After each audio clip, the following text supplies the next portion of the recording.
Hello and welcome once again. Put It On Record, the podcast about DJing, hosted by DJs. DJ Bern here. Shout out to Ricio and Don't Fret. This episode, very interview based. We have two amazing interviews with DJ Wavy Moe and DJ Sneaks. We get into their career, who they are, where they're from, and their upcoming Orange Soda sets. But before we get into that, I did want to cover a couple of topics. First of all, I want to say thank you. If you're here watching this, I appreciate you. If you watched the last episode, I appreciate you. There are plenty of podcasts out there. There's plenty of different ways to spend your time, and you chose to listen to this. So that means there's some value in what I said or the information I have to share.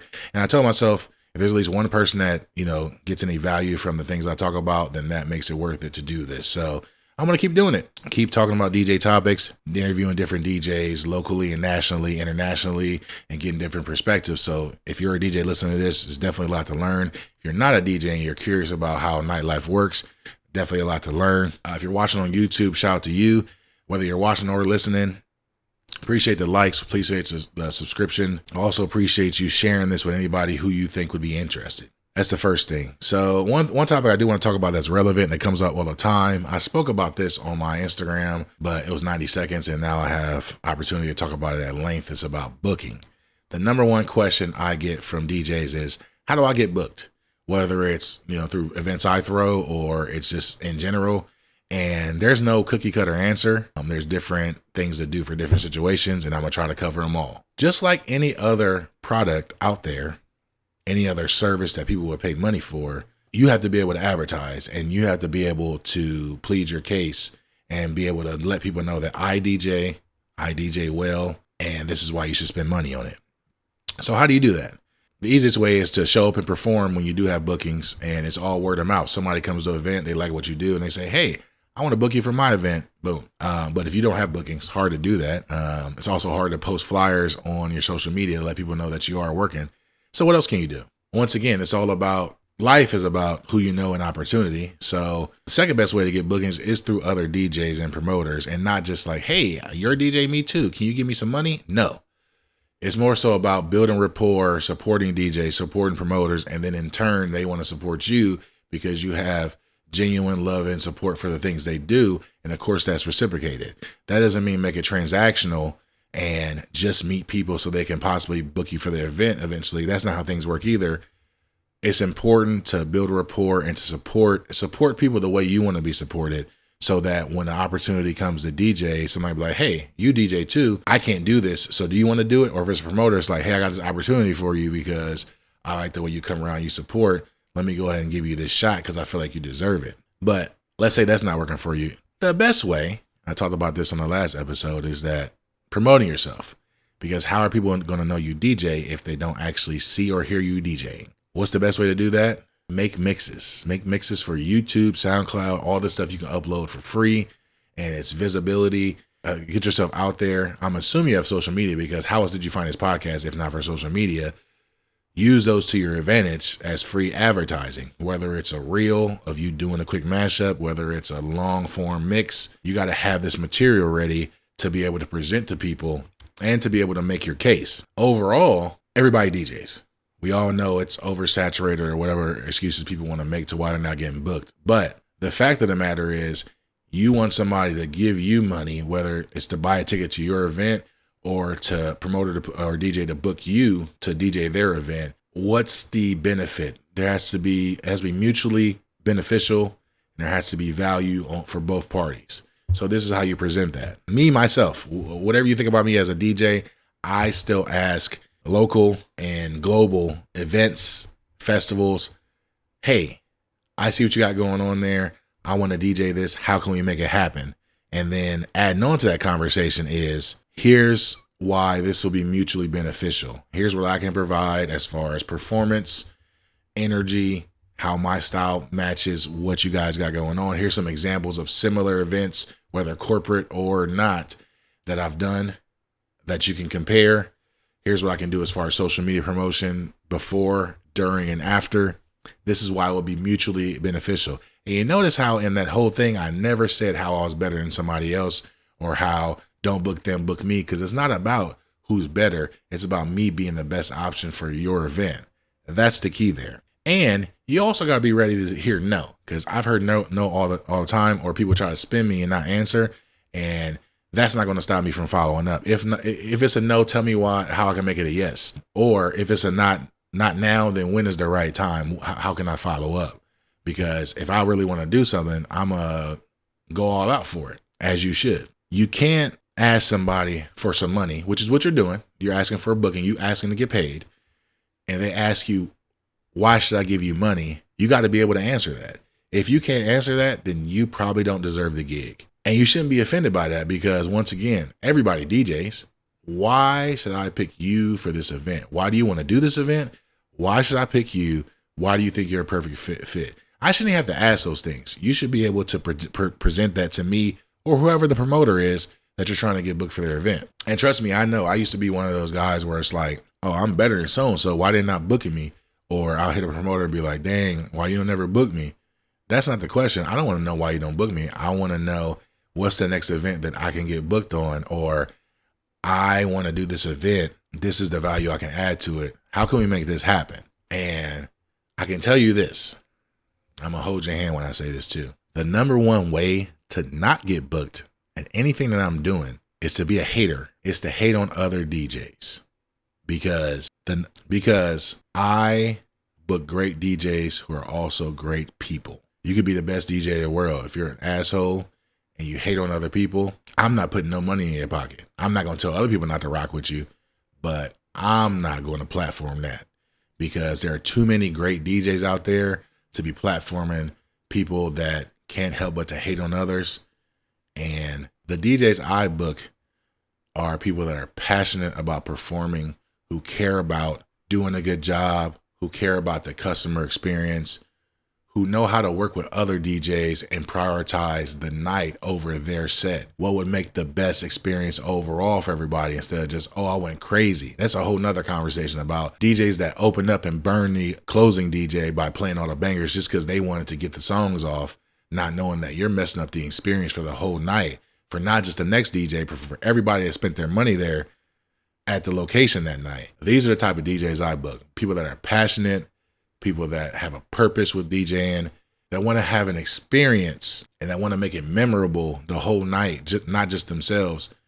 DJs that don't make excuses as to why their equipment doesn't work or why they can't use other equipment. DJs that are professional, that show up on time. DJs don't have to stay sober while they DJ, but you can't be so drunk that you can't perform. The performance is the number one thing, and that's why people are here. If you can't perform at the highest level, why should I pay you? So those are all things to consider when you're looking for bookings. If there's anything I can clarify, please, shoot me a message or leave a comment if you're watching on YouTube. I'm all about people being successful, and I don't mind trying to help you be successful, especially if you're passionate and your intentions are pure and you have a genuine spirit. So without further ado, let's get into these interviews so you can learn more about DJ Wavy Moe and DJ Sneaks. This is Put It On Record. Once again, the podcast about DJing, hosted by DJs. I am DJ Bern. Shout out to Ricio and Don't Fret. They couldn't be available because we're all busy and it's the weekend. So, but I do have a very special guest here. We like to do interviews here because we like to have discussions with DJs about situations and things that only DJs will understand, and we like to talk to DJs about their journey so that people can know more about them than just what they see on social media. So I do have with me very special guest, DJ Wavy Moe. What's good? What's happening? What's happening? Glad to be linked in finally with you on here, man. I really appreciate it. Yeah, this is long overdue. I appreciate you taking the time out to do this. There's two things we ask all the interviewees beforehand. It's two different questions. Well, the first question is a two-part question. How did you come up with your name?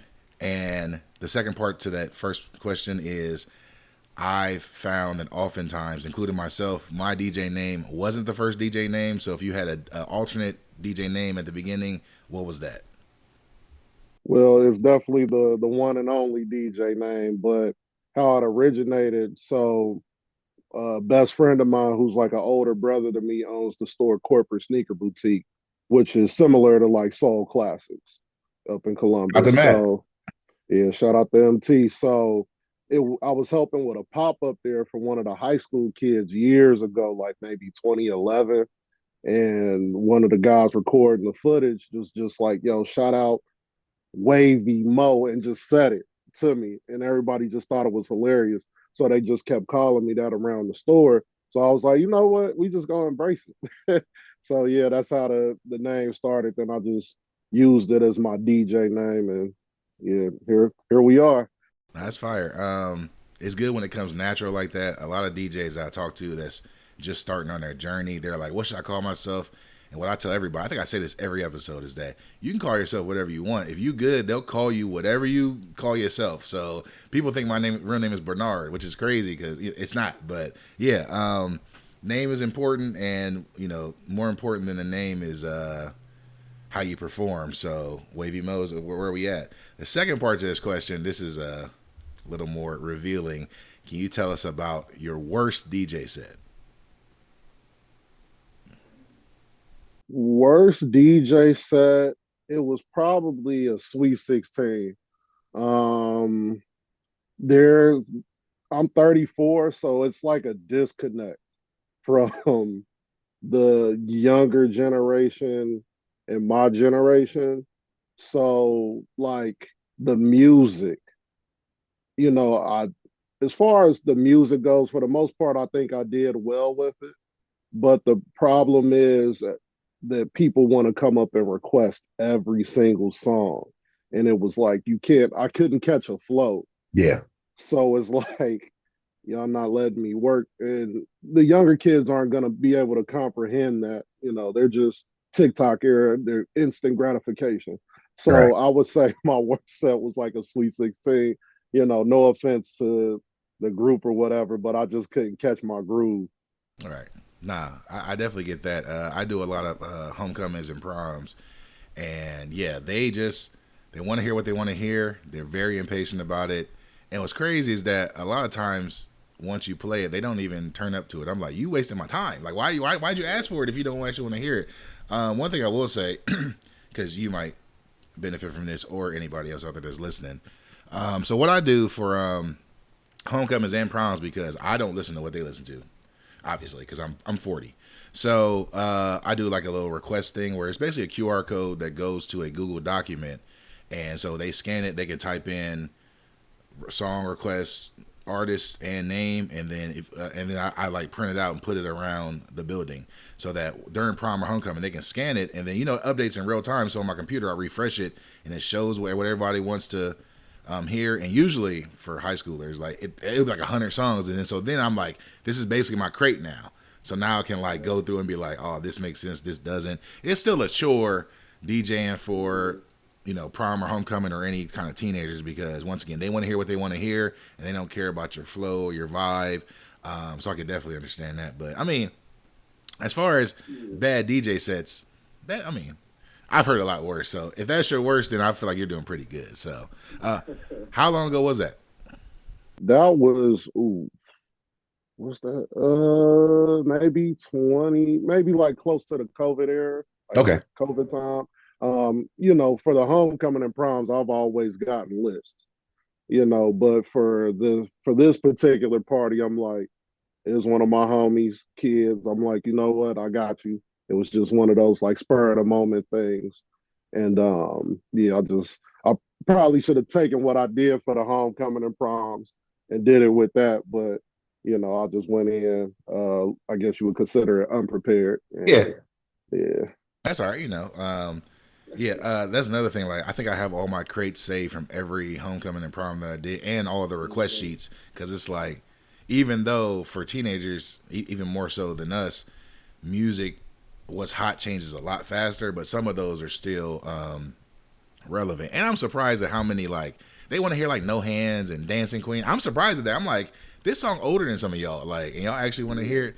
Anyways, so first of all, big shout out to you for actually having a website, because a lot of DJs don't have a website, and I'm like, so what do you do when IG or Twitter or all that goes down? It got to be a central hub where everybody can find your information. So I'm looking at djwavymo.com, great website. It says you have been DJing since 2016. So step back from that. Are you originally from Cincinnati? Yep, born and raised. Okay, cool, cool. And so you're 34, so you graduated 2008. Nah, Okay, cool, cool, cool. So between 2009 and 2016, basically, what led you to DJing? man. So it was just trying to figure out my calling. So I have a group of homies, and we used to do this thing on Mondays at a restaurant called Keystone called Macaroni Monday. So this we would get together every Monday, brainstorming ideas, doing all these different things. I had one homie who was working on design stuff. Now he works for Adidas. Then Mm, I had one homie who's videographer, photographer. Now he's shooting for Big Sean. So nice. I had all these success stories and all my homies around. I'm like, what am I gonna do? What's gonna be my thing? And I've always been had an ear for music. I was burning bootleg CDs in high school, selling them out my locker. And I knew I wasn't gonna be a rapper. Can't rap, can't sing.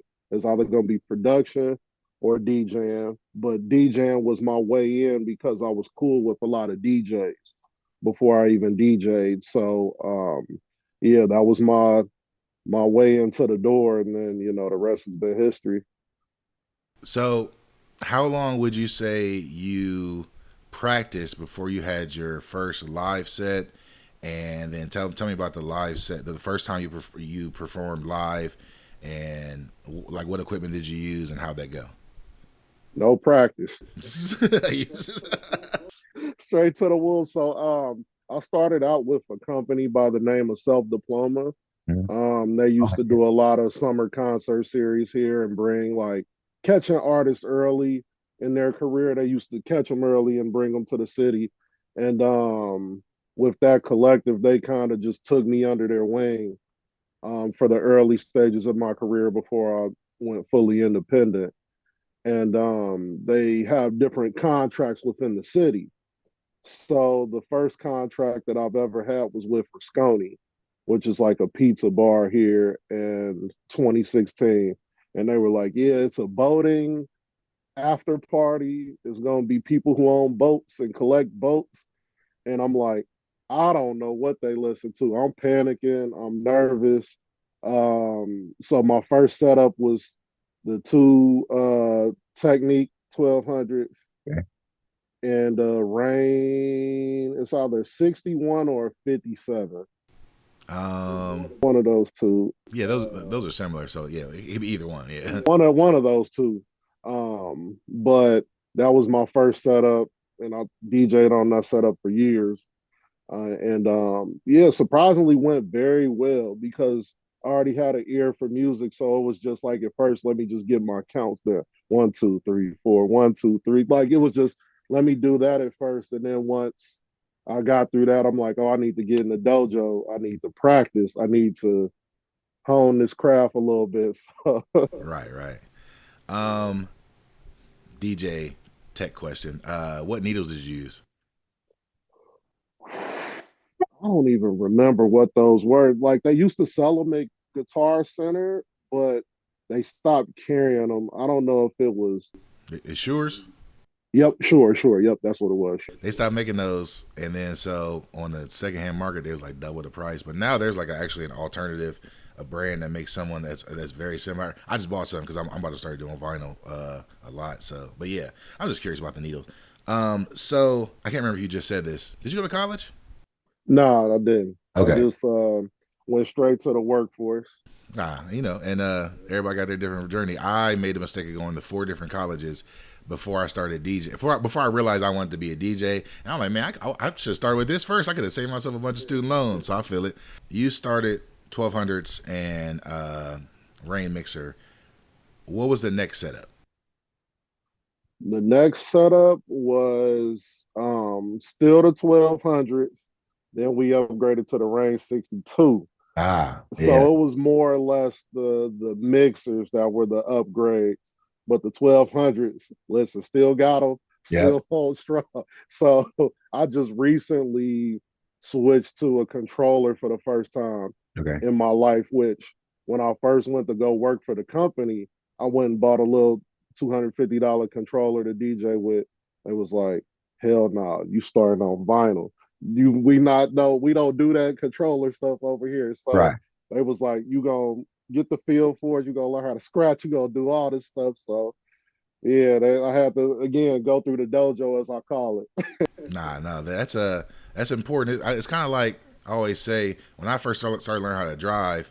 My sister had a stick shift, and I was like, "That's the only car I can learn how to use." But I'm like, once you know that, you can drive an automatic, no problem. Same thing if you learn on turntables and a mixer, even if it's not vinyl, turntables and a mixer with Serato, I feel like you can use anything because everything else is easier. So, and other controllers and mixers, the stuff is in a different place, but it's all pretty much the same thing as long as you know how to use it. So, equipment wise, what controller do you use currently? Rain 4. Rain 4. Okay, okay. And so you say you got your original 1200s. You got any other equipment as far as like controllers or turntables? Turntables, no. As far as different mixers, still got the 62, had the 72 as well, got the 72. So anything rain, I'm just Oh, you big Rain. Okay. Yeah, I got the Rain 72 Mark II. I only bought it during the pandemic because the S11 wasn't available and the Rain was cheaper. I prefer Pioneer, but the Rain 72 it's cool. Like it works. It get the job done. It does everything you need to do. So back to when you started. Who are some DJs that you would say helped you along on your journey, or was it mostly like self taught? I would say it would be my homie who doesn't DJ anymore, Gabe C.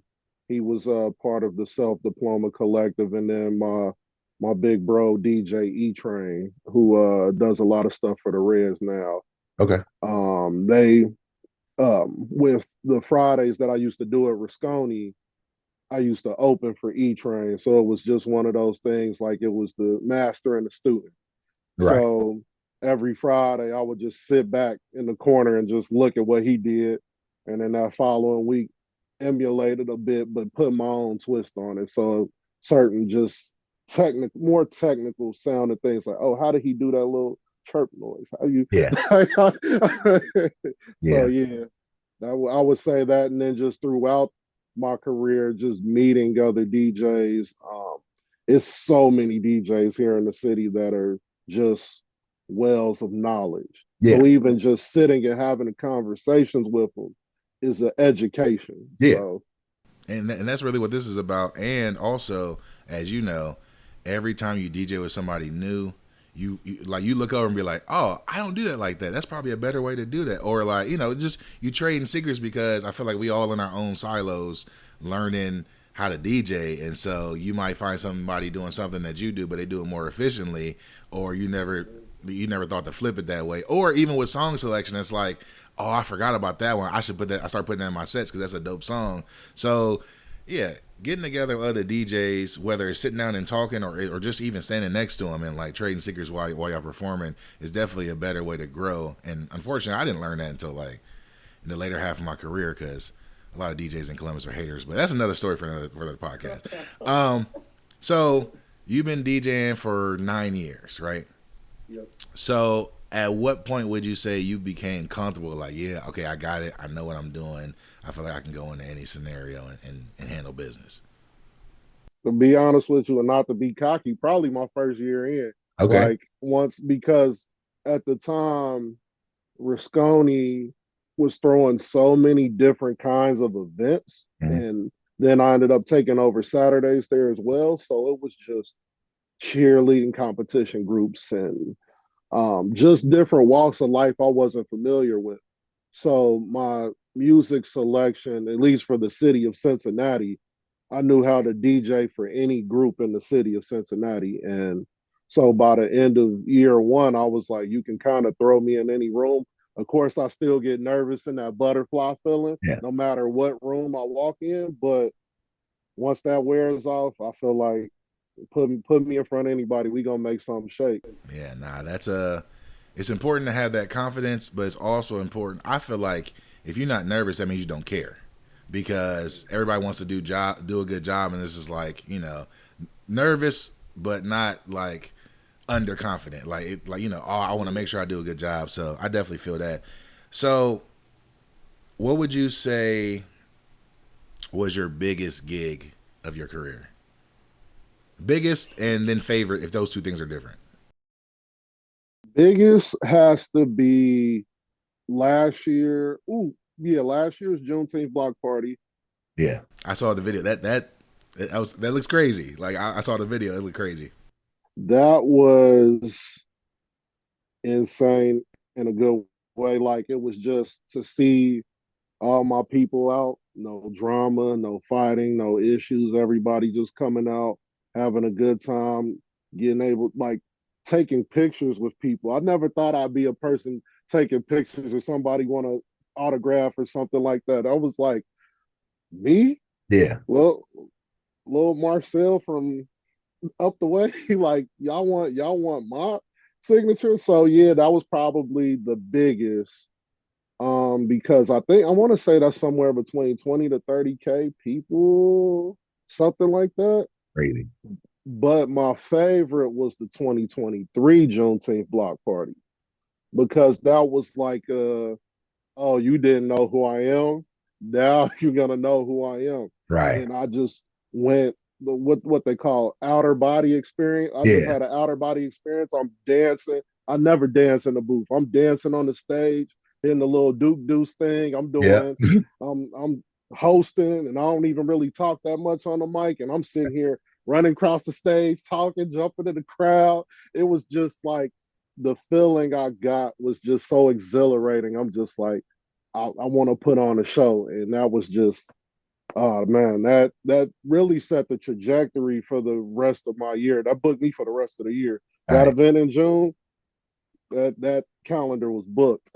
Nice, nice. Yeah, having those experiences, like the coming out parties, almost is like that's definitely a good experience, especially when you're in front of a different crowd. Like you've been doing your thing for a while, but it's like a lot of people here don't know who I am, so I want to make sure they don't forget. You know what I mean? So, nah, that's fire. What would you say was the hardest part of your DJ journey thus far? The hardest part was COVID. COVID was like Mm-hmm. with everybody because I was doing just to give you a little backstory. Just working my ranks up through the workforce, I did HR for Macy's for 5 years.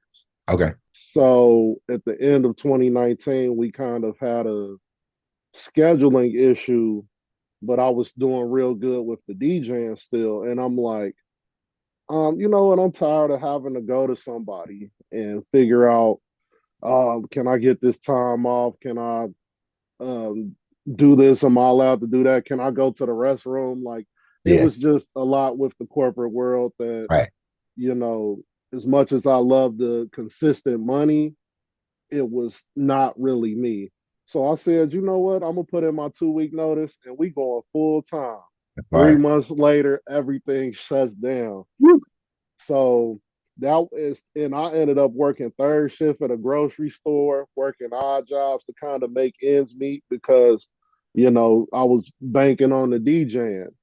And so back once everything opened up, they forgot who I was. They forgot me. And I'm like, is it because I'm not affiliated with this group anymore? Is it because, everybody's money might be funny? I don't know. But I was like, I had a real big chip on my shoulder. And I'm like, listen, I'm going to make y'all remember who I am. And sure enough, here we are today. Nice fire. So do you have a full time job? No, I'm doing this full time. That's what's up. So what's the because I talk to a lot of people that's their goal. They want to be able to DJ full time and be able to support themselves financially. What would you say the pros and cons behind that are?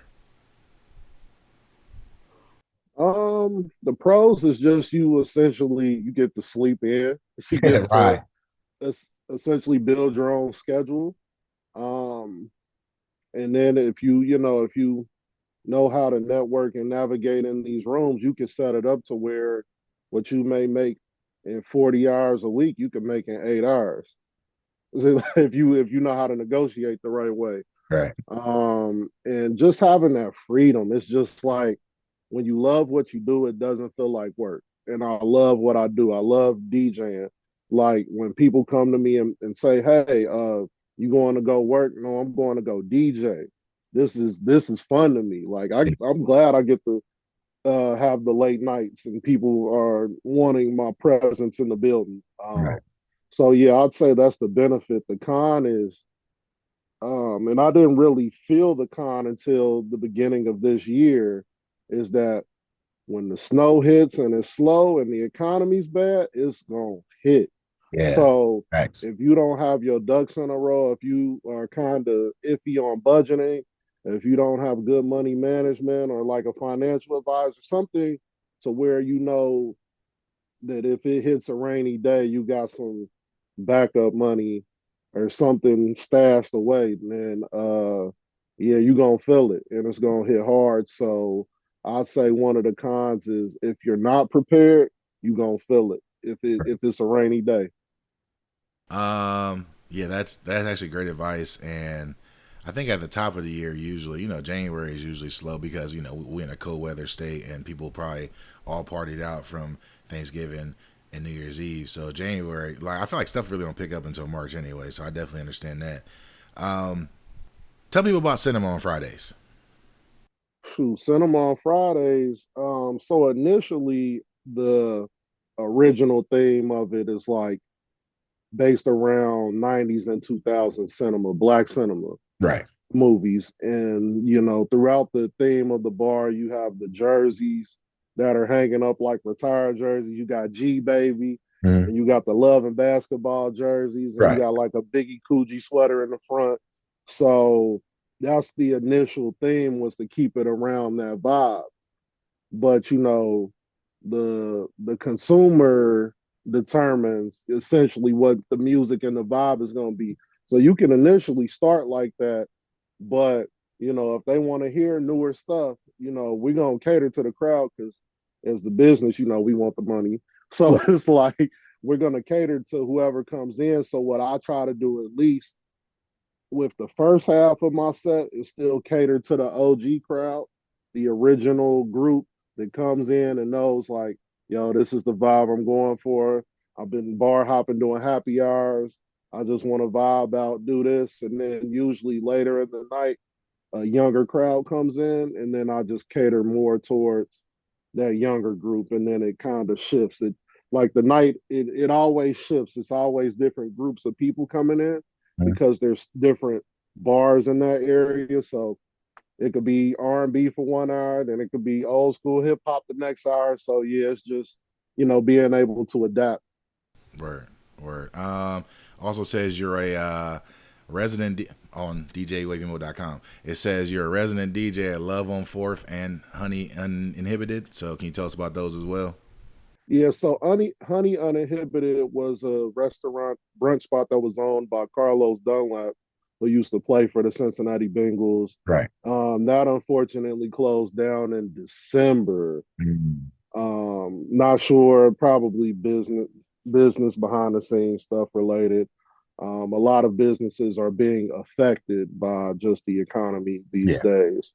And Love on Fourth, that's Rico's newest club, which is the sister to Cinema. Yeah.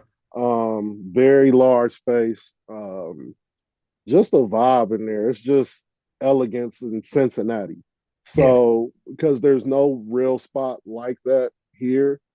So from if groups need to rent it out for special events and might need a DJ, they do that there, for St. Patty's Day, which was insane. There, it was wall to wall.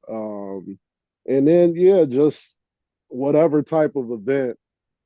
Love on Fourth is just the hub, and they work with so many different groups as well, and different promotion groups there. So it could be any and everything that comes out of Love on Fourth, and then the brunches, the Sunday brunches, yeah, those are vibe too. Oh yeah, yeah. We love food, so now okay. So How often have you DJ'd outside of Cincinnati? Um, very, it's very seldom. So the last outside of Cincinnati event I did was actually in Columbus. I did a show for one of our artists from here called, his name was Roadrunner TB, and he co-headlined the show with an artist from Columbus by the name of MG Sleepy. Oh yeah, shout out there. So yeah, so I did their show, and then I did like an after party up there, but that was like almost 2 years ago. So yeah, as far as the out of town events, not very many, but I am booked for some that I can't really speak on yet. So I'm glad that that's happening, and I might, well, not might. I'm going to be doing something over in Europe.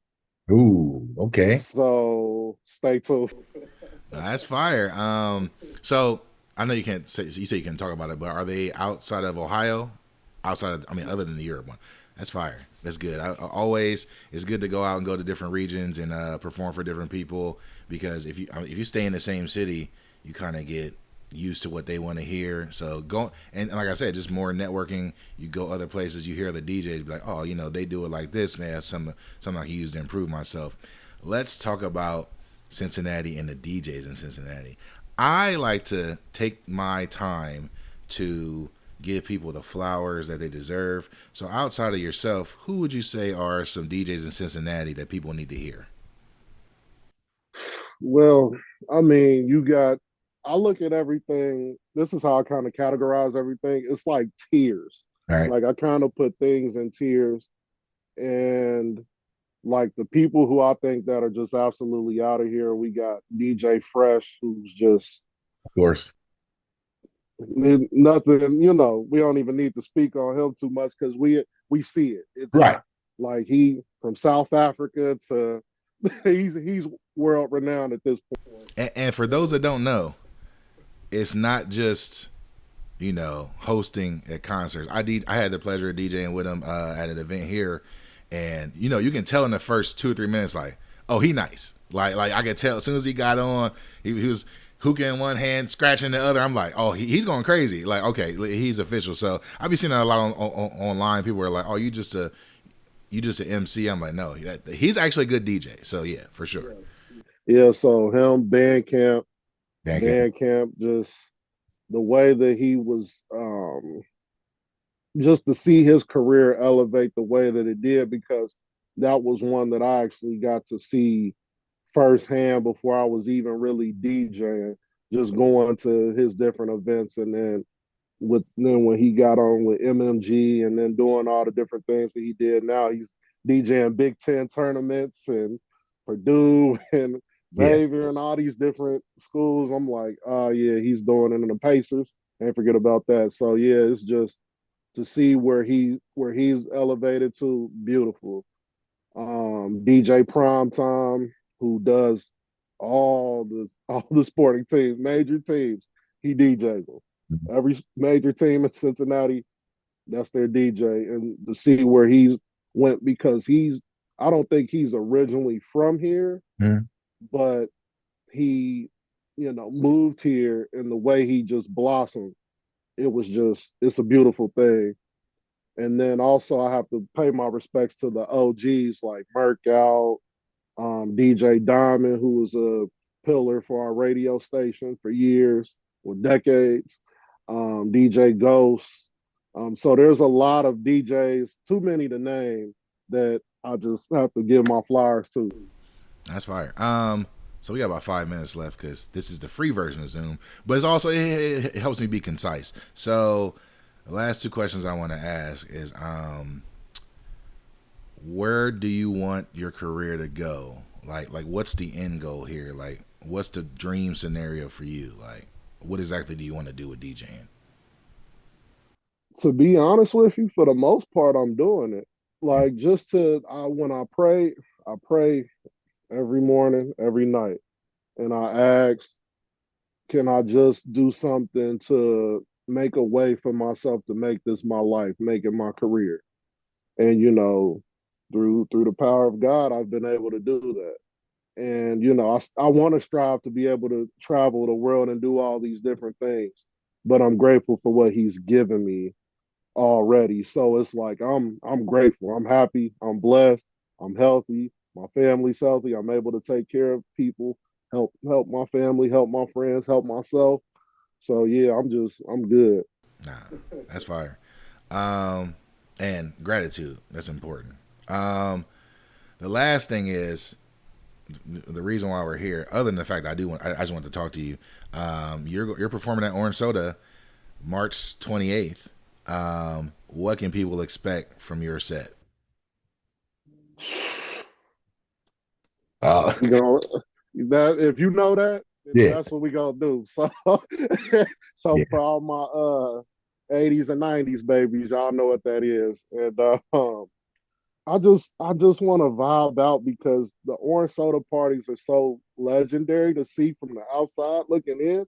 And I couldn't participate last year because we had a big party down here. So I'm like, to be able to be a part of it, thank you again. I'm grateful for that. And yeah, I just want to let's just have fun. Let's dance. Let's rap. Let's even sing a little bit. I want to see oversized clothing, oversized hats, paper towel bandanas. Hold on. Wait a minute. Hold up. We got them Dipset chains. You feel Okay, me? are you We got ready? Okay. hey, we ready. So listen, I've been shopping. I've been preparing, and I just want to rock out with Columbus and show them what I have to offer, and hopefully we can have the I-71 uh exchange, so Yeah. we can get some more of the DJs from Columbus down here, and then some of the Cincinnati DJs up there, and also I'm bringing all of Cincinnati with me, so we gonna have a good time. As you should. Also, I don't know if I specified this. This is also a jersey party. And jerseys aren't required, but bring a jersey. Ain't gotta be a throwback. Just wear a jersey. And we usually have a jersey contest, so that's dope. Last thing before we get out of here, you got 2 minutes and 20 seconds. Um, what do you want people to know about you? I'm just a wavy individual. I'm a cool guy. Very humble. Um, I am just grateful for everything that I've been able to have. Grateful to be able to express myself through music and it resonate with people, because my biggest thing is you don't know what people are going through day to day, and you might be their outlet for the night. You don't know, their boss might be cussing them out. They might have lost their job, family stressing them out. So they come to us to kind of, for a couple hours, to kind of just break away from everything. So I just want to be the outlet. We're like therapists. So I'm like your therapist. I'm your DJ. I'm your friend. So listen, I just want people to know that, you can always come up to me. You can always talk to me. I'm not too good for anybody. And I just want to give this love that I have through the music and through myself. So, yeah.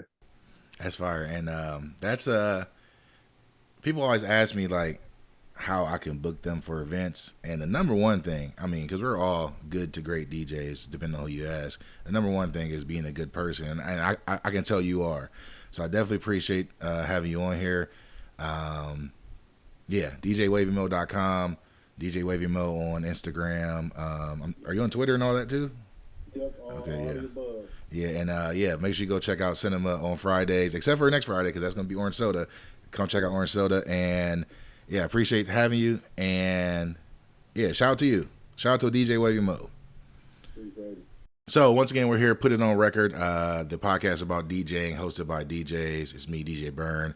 Shout out to Don't Fred and Ricio. They couldn't be with us, but they're always with us in spirit. And I have a very special guest. I always say that the purpose of this podcast is so that we as DJs can talk to each other, and there's a lot of shared experiences that only DJs would understand because we go through them, and it's good to have some time to sit down and talk about that outside of the 5 minutes in between us switching over during the set. Also, I like to use my platform to put other DJs on and let people know that there's a bunch of talented people out here that you should be in tune with, and this is a prime example of that. Here is the one and only DJ Sneaks. What's good? What's going on, DJ Bern? I'm glad to be here. Thank you for having me. I'm excited, for this little conversation because, like you said, we don't really get the chance to do this a lot. So I'm definitely excited to be here. I'm excited to have you. Okay, so we start these podcasts off, these interviews, with two specific questions. The first question is a two-part question. One, how did you get your DJ name? And the second part of the two-part question is, I find a lot of times that the DJs, including myself, their DJ name was not their first DJ name. So was there something before your current name? Yeah, that's funny. So I started DJing back in 2017. And so with that, me and my friends who I had went to school with, when I went to Wright State, we were sitting inside of my dorm room, and I'm like, all right, so I know that I want to DJ, but I have a few different names that I can't really like pick between. So my nickname was always Sneaks back in high school because I was a sneakerhead. And so my friend Lorenzo, he named me Sneaks way back in high school because I had all the shoes. And so when I transitioned into wanting to be a DJ, that was the first name that had popped up. But then I had a like real corny name that I knew that wouldn't stick. It was DJ M Bills. And so it was either between that or Sneaks. And then we just basically just talked about it, and then it was just like Sneaks just really fit better, especially since that was already my nickname anyways. And so it just kind of rolled right over. Right, just having something that's comfortable with you is really the end goal. I tell DJs all the time, really, that you call yourself whatever you want. If you're good, people will call you whatever you want them to call you. The second question, we always like to highlight our victories and our wins. What was your worst gig? My worst gig, I forget the year, but I think it might have been 2019 or 2020. So I had tapped into roller skating a little bit more, but it was more so down in Dayton, and I wasn't really familiar with the culture piece of roller skating, in that it changes based by the city, especially here in Ohio. And so my first at a skating rink, I got booed. So I got booed at the end of my set. And I mind you, I'm not gonna lie. I mean, I was always a cocky DJ, or I was always the DJ. You know what I'm saying? Like that everybody always praised. Oh, you're really good, right? But I never had that moment of you're not that guy, right? So I think that one was my worst gig because, well, I mean, it was kind of my worst gig, but also my best gig. You know what I'm saying? Because it also helped me with my direction from that point. And so it allowed me to realize I got some things to work on. And it wasn't the fact that my skill wasn't there, but my knowledge of the culture was not there. And so I wasn't playing the right music. And we all know how that goes. You know what I'm saying? Like, you're in the wrong spaces playing the wrong things.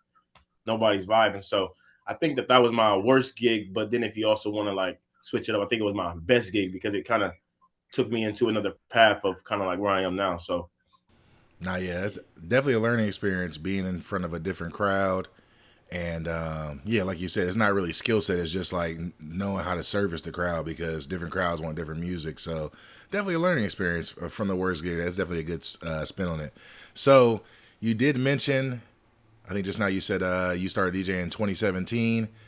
What made you start DJing? The real honest answer is I wanted money. I wanted money. I needed money. So I was in college and I was working at McDonald's, right? So I was working at McDonald's and trying to juggle back from school and work. And like you only make a lot of money at McDonald's if you're there 24 hours. And if you know McDonald's, they'll work you 24 hours. And so I was working more than I was doing my schooling. And so I started to drop my grades a little bit. I actually got dismissed my first year from Wright State, but then I actually had wrote the letter like of appeal so I can get back into the university. But I'm like, something else got to give. You know what I'm saying? So I realized, one, like I always had a love for music, and I was always that friend who was on the aux cord at the kickbacks, right? I was always the one who they passed the phone to in the car. You know what I'm saying? Like all that type of thing. And so I learned my music background from my parents, and so I always knew a wide range of music, but then I also felt like my knowledge of music was too far ahead than the crowd that I was playing in front of during my college years, because I like old music, like, you know what I'm saying, like the old music that's not like really like music hip hop. Like, I mean, I was always playing like classic and like good music, but it was technically old to the majority. And so that's really why I started DJing, and I just was going out literally every single weekend, and I'm like, I could do this. Now, trying to figure out how I was going to be able to afford all my equipment, that was a whole nother story. But that's kind of where it started from, for real. Yeah, I mentioned this on a different episode, but I also started because I was at school and I ran out of student loans. So I was like, I don't know how to pay for school, so I thought DJ would be a good way to do that, and then that just took over. So I definitely understand that. So you did mention equipment. What was your first setup? My mom had got me so this was back in 2016 when I first got to college. My mom had got me a 2015 MacBook, but it was an Air. And so for those that know, you know, the Air is not really for, you know what I'm saying, DJing, but at the time I didn't know that, but that was all that I had. So I had a MacBook Air. My first turntable, I can't even lie, I don't remember what it is. So I told my mom like that I wanted to start DJing. And my mom was like, these things gonna be expensive. So I had something like really small. I mean, I can't even remember the name of it, but like my actual like first turntable that I remember was a Pioneer DDJ. I think it was like a SX2. So it wasn't that bad of a board, especially at, you know what I'm saying, that time. I mean, that was prime time where pretty much everybody had that board, or, you know, like they wanted that board if you was a fan of Pioneer. But so I had that, and then I had my MacBook Air, and what's crazy is my MacBook Air was like really working for me really good for the first, I don't know, like year, like flawlessly. And all my DJ friends was like, yo, you need to like try to invest in a pro, because you know what I'm saying, like that Air is not gonna, you know what I'm saying, last much longer. And I'm like, all right. But I was just still playing with it, and it was like all good. And so I was like, man, they just talking or whatever. So then I kept having gigs, and then my laptop kept freezing like in the middle of my set. And I'm like, well, is it that my stuff isn't updated? No, everything was up to date. My MacBook was up to date, and my Serato was up to date. So I'm like, I just started to realize that the Air just really cannot control all of our DJ software to the levels that we needed to. And so I finally was like, all right, it's time to just buy a pro. And so that was the first beginning steps. I think I know 2 DJs that still use MacBook Airs from that era, and they still get away with it somehow. And there are a lot of DJs that use 2012 MacBook Pros, and that's a good thing about Apple products is like, if you try to use a Windows laptop from 2012, that thing would explode when you try to turn it on. So tell me about your very first public gig. How much did you practice beforehand? And if there was anybody that was helping you, like teach you to DJ before you got to the first gig, and tell me how the first gig went. So I actually learned from a few people, but I mean, I can really say the ones that like really have made a stamp in my really first stages of DJing. DJ D Marsh, he lives in Dayton, Ohio, but he's from Cincinnati. Really dope DJ. And then the other guy, his name is DJ Carl. He lives down in Bama now, but he's from Dayton. And so my actual first gig was at a bar that was across the street from Wright State, which is no longer here, which is called Woes. And we used to go there like literally every Thursday or whatever. So I had my first gig with him, like on a Thursday. And I mean, it was packed because, you know what I'm saying, like there was always the same DJ every single, you know what I'm saying, week. And so when it was time for us to kind of get into the culture vibe, you know what I'm saying, of the night, a lot of people definitely came out. I practiced a lot, man. Like there was times where I didn't even go to class because I was like, I don't really need to go to this class today because, you know what I'm saying, I mean, I'm already caught up on all my homework, or the test isn't until next week, you know what I'm saying? So I'm going to just not go, and I'm going to just be in my room. Like, you couldn't get me out my dorm room. Like, I mean, I was practicing, like, now that I look back at it, too much, because I practiced so much that when I got into the set, I almost forgot what I was practicing. And I'm like, or I only played what I practiced and I wasn't paying attention to the crowd. And so yeah, that's definitely how my first gig went. But overall, when I look back, it was terrible. But at the time, like people, people like that I knew, like I feel like they knew what DJing was and what it's supposed to sound like, but it's not how it is. You know what I'm saying? Now, like now, like I feel like people know like what a good DJ sounds like, but I feel like years and years ago, I mean, it was just like you playing their favorite song, when they don't even care how you brought it in. You know what I mean? Like, so I mean, it was all right at the time being, though, for sure. My first gig sounded just like that too. It was, yeah. But anyways, so when would you say? So your first gig was in 2017. When would you say you feel like you hit your stride and you felt comfortable and you was like, yeah, I got this. Like it's not a problem. Yeah. Wow. So I graduated. Wait. So I have two of those stories because I feel like a lot of DJs have that story where they like, not like I reached my limit, but you reach your point where you like got so much better that you feel like, all right, now I'm on a stride. And then years go by again, and then you look back like, I still really wasn't that good. You know what I'm saying? And so I feel like my first stride was during COVID. I mean, it was because I had a lot of downtime. And I practiced a lot of things that I did not know. A lot of people don't know this about me, but I can't really like scratch with my left hand. But a lot of DJs can't. You know, like a lot of DJs are really only comfortable with one hand. And I feel like the reason that I am is because I took so long to like work on my offhand that like now I'm just like, that's what I do when I practice, because I do want to be, you know what I'm saying, both versatile on both hands. But I think when I started to get like super comfortable, I would say probably back in 2022. So I was on the back end of the pandemic, and it was time where like gigs was like rolling out, but it was like not just your regular gigs, like gigs that I didn't even know that I can do. And so it challenged me to like take the step into like doing more research into music and being more versatile on my range of music and not doing those same gigs. So I feel like that's definitely when I took my stretch on to like, okay, I'm getting somewhere.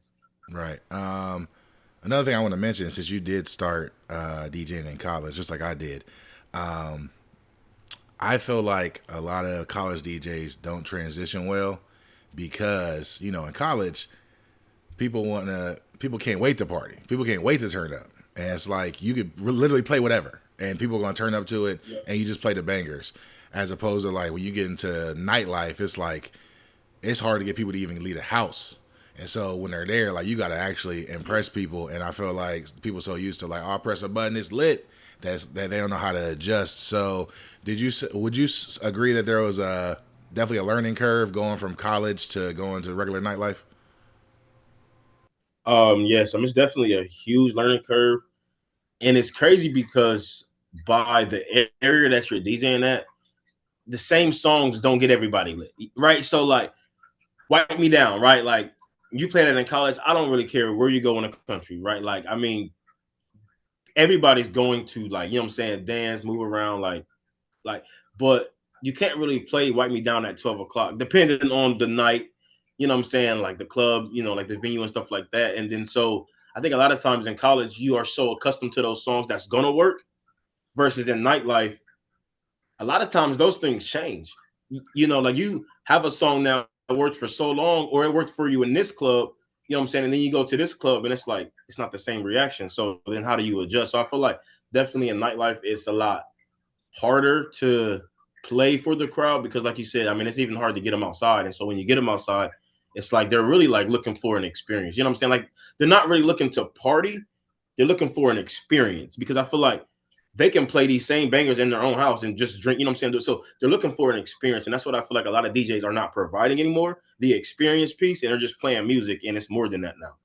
Right. Yeah, no, I completely agree, especially with the experience part. It's like, I always say, like, most DJs that are good, we all really play the same music, but it's really about the experience as a whole and the execution of those songs, whether it's using the mic, whether it's transitions and any of that. So yeah, nightlife is way harder than if you're a college DJ out here, you listen to this. Nightlife is way harder. So you gotta make sure you're able to read the crowd and do your research on whatever venue you're going to and what normally goes on that night and how you can take that and make it your own. So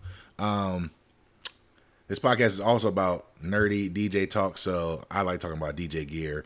What do you primarily use these days to DJ gear wise? Yeah, right now, I am using a Pioneer DDJ 1000, and it's, I believe, the SRT version that they no longer make anymore, which I'm sure a lot of DJs was very upset about it because for some reason every DJ wanted the board.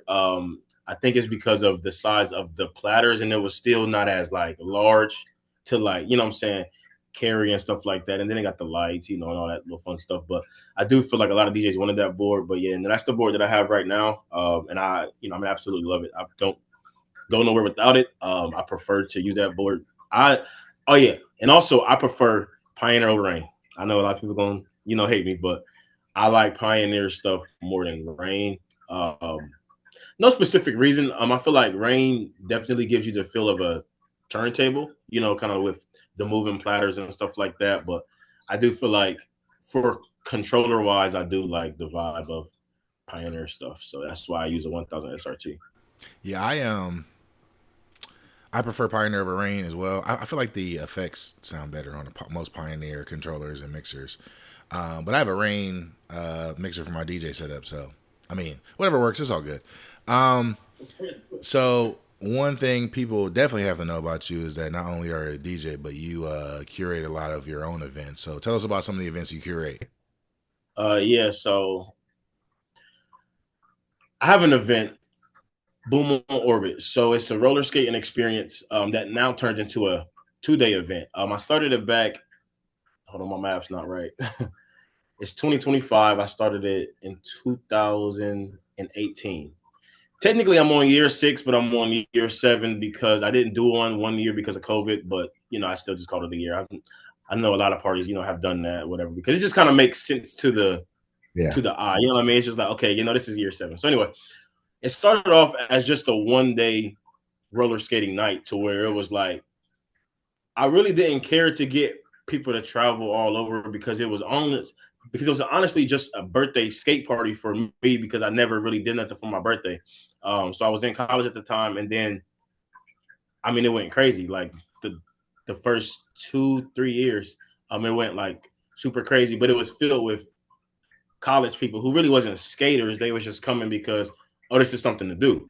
You know what I mean? But then once I started to get more involved to the roller skating culture, like I started to realize how much bigger, like it could be and it can be. So I started to travel to other parties, talking to those other party promoters, coordinators to figure out what I can do to take my party to the next step. Since I started to roller skate, I started to understand the culture a little bit more. So with that, now to this day, to basically save a book, I do a 2-day roller skating night party with 2-day parties. And so I get people literally all over the world, like not all over the world, not yet. It's not international, but it's national. So I get people literally like from all over the country.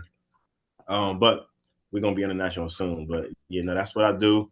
For that aspect, man, I do a whole bunch of different things. I started my page where I just post my like flyers back in 2018, I believe. And it was because I wanted to have my main page be for whatever I may want that to be. But then I also wanted another page where it's like, here is literally everything that I do, because it's also, to me, a professional resume for other people to look at everything that you've done. And so I was like, I don't want it to just be mixed up on my main page. And so I started that, and I see that a lot of DJs are starting to do that. So I love that piece too. Not saying that I started, I'm not saying that, but I do see, that kind of wave really being a thing now too.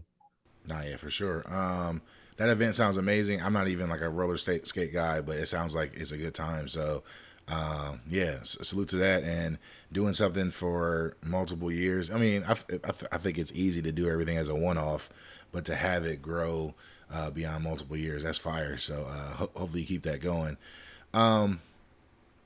So I don't know if you want to tell the people this or not, but do you don't DJ full time, right? Full time? Yeah, Do I DJ full time? That's probably that's probably why they over here watching this live. They probably like, dude, nah. So I actually don't. But it's funny because everybody thinks I do, and I think the reasoning is because I don't really post about my day job, because not that I'm hiding it, you know what I mean? Because I feel like a lot of people are like, well, are you like hiding this? Like, no, I'm not hiding it, but that's just not what what I'm saying, what my page to be about. But I do not DJ full time. But that definitely is a goal of mine. Back in 2024, I said that I was going to quit my job at the top of the year. That didn't happen. But partially is because the benefits, you know what I'm saying? So I'm trying to find out what that looks like, what that feels like. And so I haven't quit yet. But if my manager is watching this, he knows that I do want to leave soon, but not yet. So, two things I can tell you about that is that I quit my job for a year because I thought I could DJ full time. Nope. And this is before I was married and really cared about benefits. It was just that, like, when you DJ full time, you really got to be on it, and just like for COVID, for example. If that happens, like, what are you gonna do about money? Or like, January and February is usually slow season for DJs. So then, hopefully, you got your money saved up, and you gotta be real on top of your finances as far as just bookkeeping. So it's definitely not something anybody could just do. Like, oh, you DJ a lot, you can quit your job. No, you can't. And to the benefit portion, I think somebody told me that whatever you make yearly on your day job, you add 20% to that, and then if you make that much DJing, then you can quit, because that's how much the benefits are going to cost if you don't have a job trying to buy health insurance and all that yourself. So I feel like that's the end goal for all of us that really want to do this as a living. And what I will say, I'm pretty sure I said this on a previous podcast, is that I've met way too many people that are millionaires off of DJing that's not attached to an artist or a tour or not signed to a label. They just really got their brand up and they do stuff nationally and internationally. But they're also on the road probably 50% of the time, and the rest of the time they're just DJing in whatever city they're located in. So it's definitely available.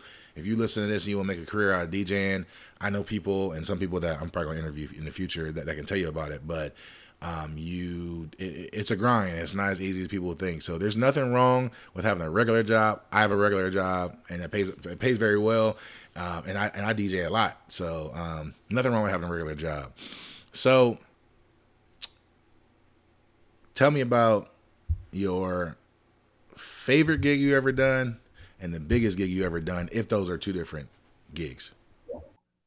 I knew this question was coming.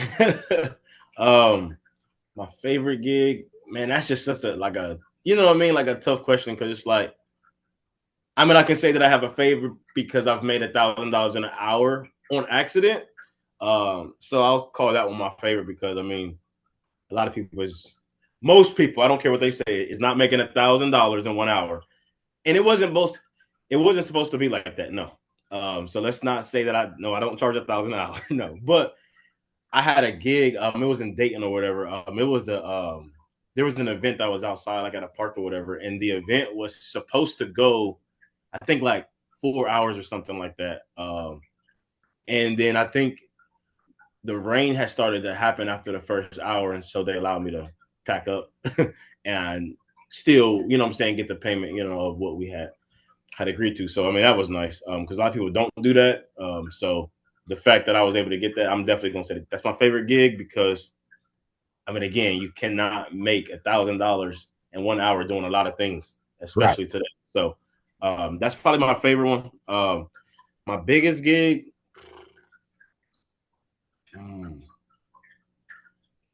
I've had a lot of bigger gigs, I guess, but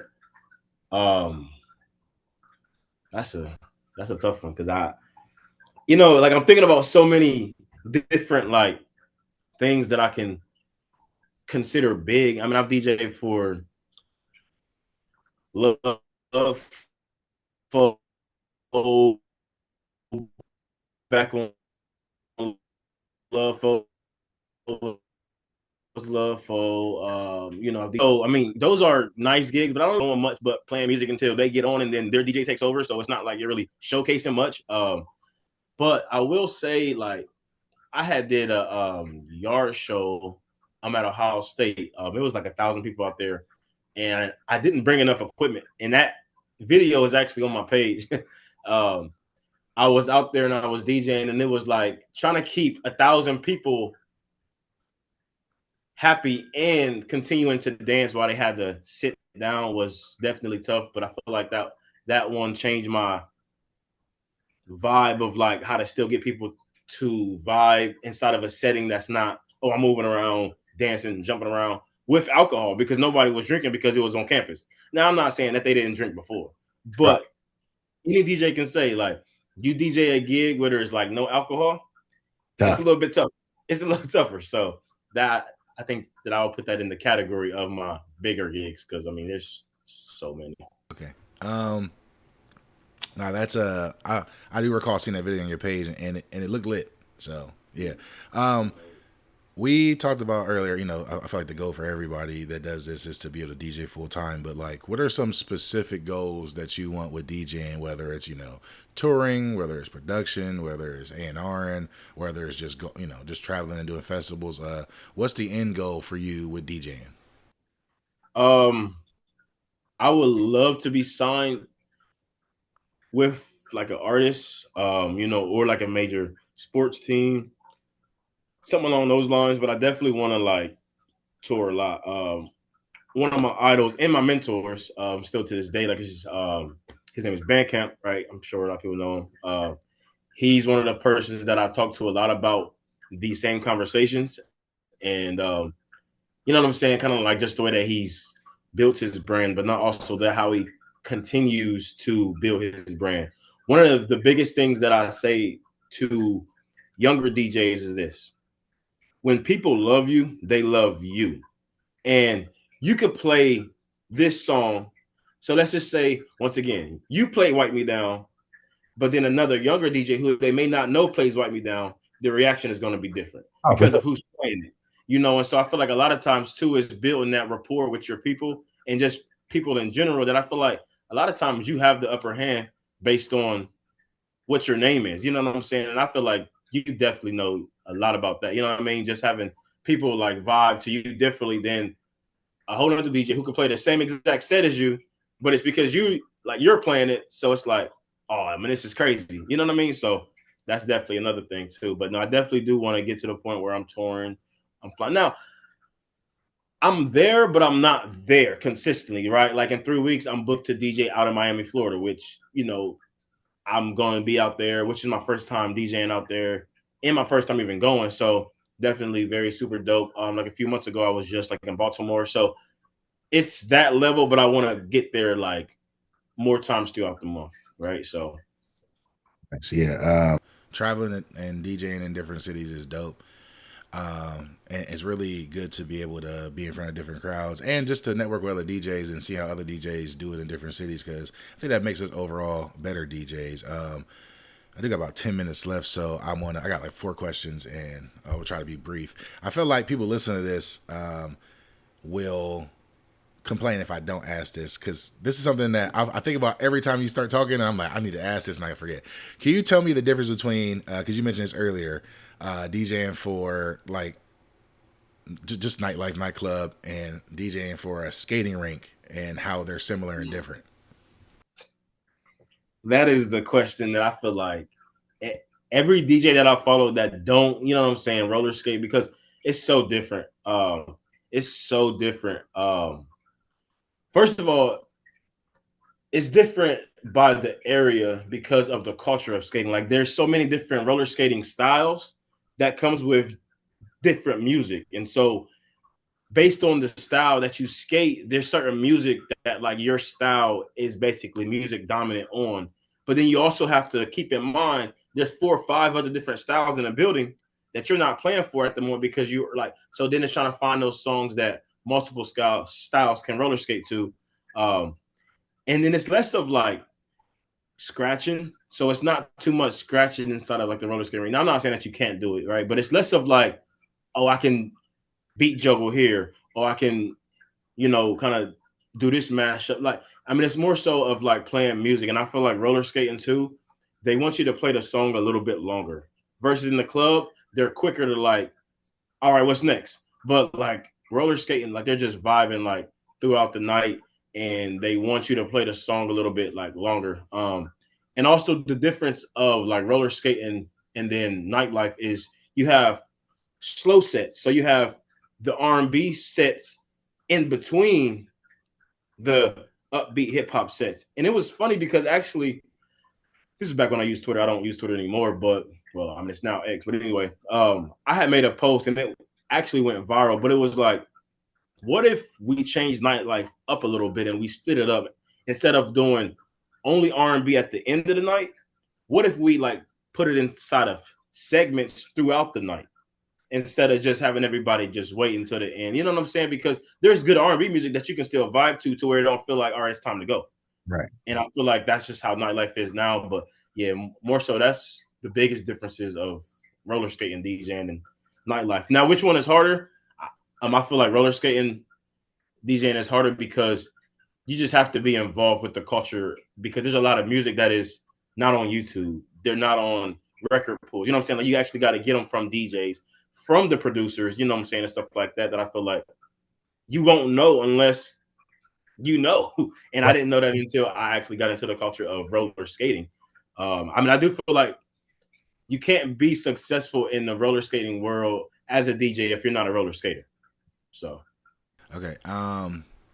Yeah, that's very insightful, and we've been trying to do it's been suggested to do an orange soda skate party. The number one reason I want to do it is because I know that I don't DJ for that, and so it's like it'd be like us trying to infiltrate that without knowing the culture. So if we do, I know who I'm gonna hit up. So okay, I need 3 of your favorite DJs from the area and 3 nationally. And I'm gonna assume that we both have Bandcamp on that list, so you can exclude him if you want, because I mean he's also on my list. So yeah, 3 DJs from the area, whether that's Ohio or whatever, and then 3 like national DJs. yeah, okay. 3 local DJs, very cliche, but I would definitely say you. So definitely you're on that. Okay, not me then, because I don't know, somebody other than me. We're using this. We're using this to platform other DJs. So Yeah. I appreciate that though. I appreciate it. Nah, for sure. DJ Leak is definitely one of them. I mean, he doesn't live here anymore, but I mean, he's still here all the time. So I'm going to say Leak. Leak definitely for sure. DJ Sequel, he's very talented and different. You know what I'm saying? Like I feel like in the most best way possible to put this, he doesn't belong here in Ohio because he's so good that I feel like a lot of times Ohio don't appreciate his style. Right. Them two, another local DJ. You know, it's crazy. Like when you start like thinking, it's like, and then it'd be like, I don't know, but it's like I know everybody. But another one I would probably say is probably Sonic Blush. Oh, Sonic Blush. She's definitely dope. And first of all, I want to say this to all of the females out there. I feel like when you're a female DJ, it's harder because it's more so looked at as a male dominant like job. But there's a lot of like dope female DJs that are better than a lot of male DJs out here. So I definitely put her aside that category. Definitely. So all right, give me one national DJ then. okay, one national DJ.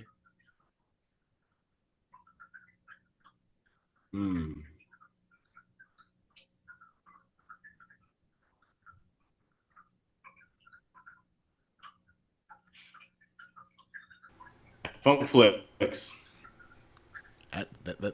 That's a good pick. He's definitely a party rocker. It's definitely an experience. Yeah. So real quick before we run out of time, because this is the free version of Zoom, can you tell us in 60 seconds what people can expect from your orange soda set? I was waiting on this question. I thought this was going to be earlier. So now I'm actually really ready and loaded. So let me hurry up. What you can expect more or less, especially if you've been to my like gigs. Like I mean, I feel like my sets normally is always 2000 dominant because that's my era of like, you know what I'm saying, where I grew up. And what you can expect is to feel like you're back in middle school, high school, wherever you was during the era of the 2000s, stuff like that. But you're gonna hear crazy transitions,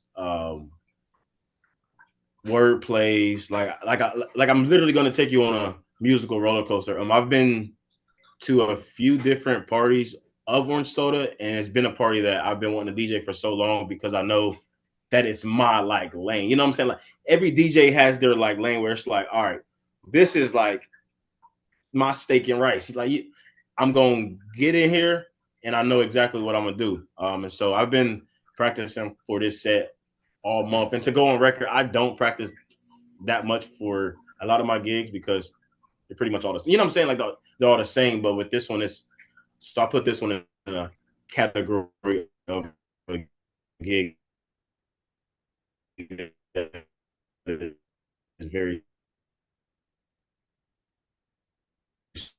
special. And so I think it might have froze up. I definitely want to make sure that I come in there, you know, and I make a stamp of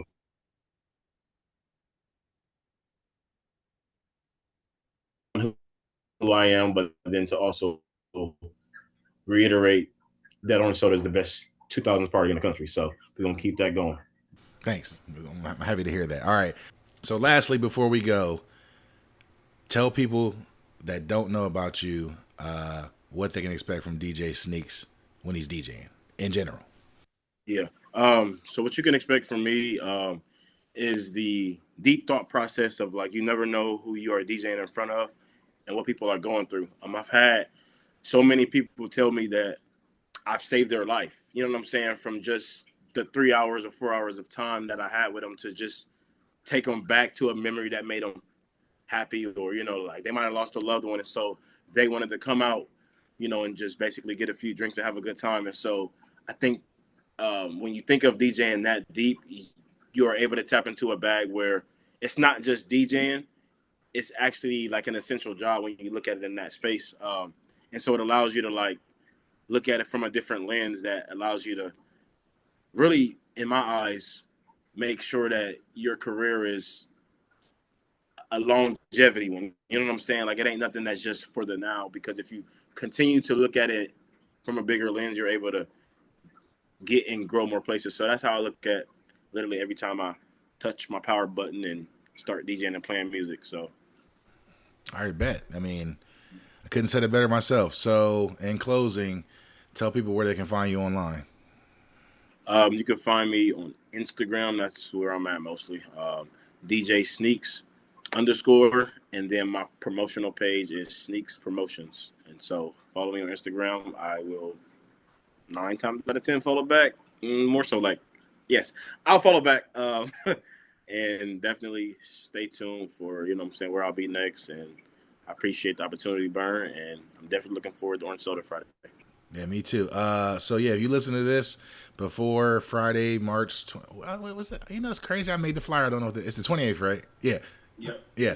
If you listen to this before March 28th, definitely come to Orange Soda. It's going to be one of them ones, as it always is. And if you listen to this after March 28th, sorry you missed out, but hopefully you get to catch the next Orange Soda or catch Sneaks at his next event, or pull up to Boom on Orbit. Like that looks like it's going to be a big deal this summer. So definitely, if you're in the area, it's definitely something you should pull up to. And I'm all about supporting DJs either with my time, my money, or, you know, giving exposure online, or all three of those. So pull up if you can. If you can't, tell somebody about it who might be interested. And that's how we give it up to DJs. And that's how we all grow. So this is Put It On Record. Thank y'all for tuning in, and we'll catch y'all next time. Peace.